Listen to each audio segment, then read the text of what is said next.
étrangers. Il a été le négociateur en chef du Brexit et il a abouti à un accord sur le Brexit. D'abord sur la nomination de Michel Barnier, vue de Bruxelles, comment la Commission, comment les chefs d'État aussi ont-ils accueilli cette nomination de Michel Barnier à Matignon ? Alors, contrairement aux analyses que j'entends depuis quelques heures en France, c'est plutôt bien accueilli au niveau européen. Parce que on sort du contexte politique français et que dans un contexte européen, Michel Barnier est vu comme effectivement quelqu'un qui sait négocier des situations complexes. D'abord parce qu'il a réussi le Brexit, il avait quand même affaire à des conservateurs, des ultra-conservateurs anglais. Donc là aussi, quand on fait un procès à Michel Barnier comme étant trop à droite ou trop rigide, j'ai envie de dire, il a lutté justement contre l'extrême droite aussi, le nationalisme. On voit qu'en Angleterre, il y a une grande montée du nationalisme. J'ai rencontré il y a quelques jours le nouveau ministre de l'Europe, par exemple du Royaume-Uni, et il m'a très rapidement interrogé effectivement sur la possibilité qu'il y ait Michel Barnier comme Premier ministre. Donc c'est quelque chose qui est plutôt bien passé. Et puis là aussi, au niveau européen, il y a des informations qui sont moins populaires et qui méritent quand même une réflexion au niveau français. C'est que Michel Barnier, par exemple, en 2001, il a été nommé pour travailler sur, si vous voulez, l'avenir de l'Europe. Et il avait été nommé avec Antonio Vitorino, qui est pas très connu, mais qui est quand même un des bras droits de Costa, qui est le nouveau patron entre guillemets de l'Europe puisqu'il devient président du Conseil. Donc ça c'est moins grand public, mais je pense que c'est des informations importantes parce que c'est l'homme du passé, mais c'est aussi l'homme du futur avec la nomination de Costa par exemple à la tête de l'Europe. Vous parlez de questions de méthode. L'Europe, on le sait, elle a l'habitude de fonctionner sans majorité absolue. Elle n'en a toujours pas. Oui. Et Michel Barnier, lui, a l'habitude de discuter et de négocier. Est-ce que cette méthodologie européenne, elle est applicable dans un pays comme la France, qui lui, en revanche, n'en a pas du tout l'habitude ? Oui, c'est une très bonne question. C'est vrai que l'Europe est de plus en plus, en fait, un continent des coalitions.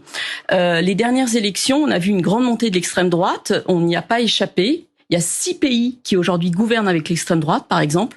Donc c'est presque plus d'un quart de l'Europe.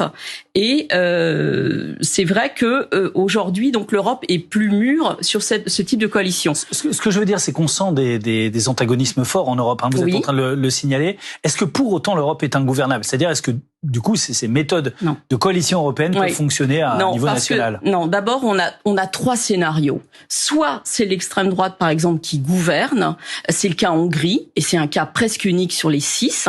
Vous avez un deuxième scénario qui, en fait, est l'Italie, où il y a une vraie coalition. En plus, si vous voulez, le leader, enfin l'Italie finalement a mis un peu de l'eau dans son vin par rapport au sujet de l'immigration, par exemple. Puis vous avez un troisième scénario qui semble être le modèle européen en cas de coalition, notamment avec l'extrême droite. C'est le modèle finlandais, Pays-Bas, par exemple, et la Slovaquie plus récemment.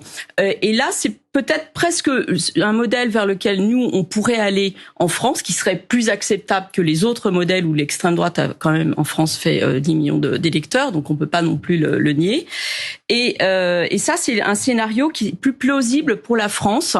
Donc on a aujourd'hui des voisins qui ont la même complexité et qui pourraient inspirer la France pour éviter justement un scénario à la hongroise, où l'extrême droite prend le leadership. J'ai une dernière question pour vous, assez rapidement. L'Europe poursuit la France sur son budget à 5,5%, elle dépasse. Est-ce que Michel Barnier, l'Européen, va mettre un point d'honneur à appliquer l'orthodoxie européenne exigée par Bruxelles ?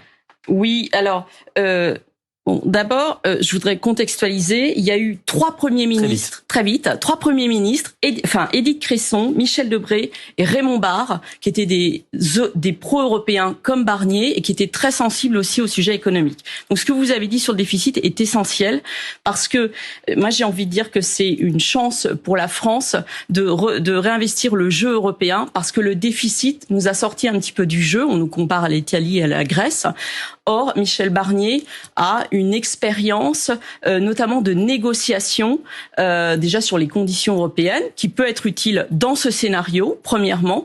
Et deuxièmement, il a des alliés en Europe qui sont pas très connus, mais qui sont extrêmement influents. Donc je pense que ça peut être une chance pour nous.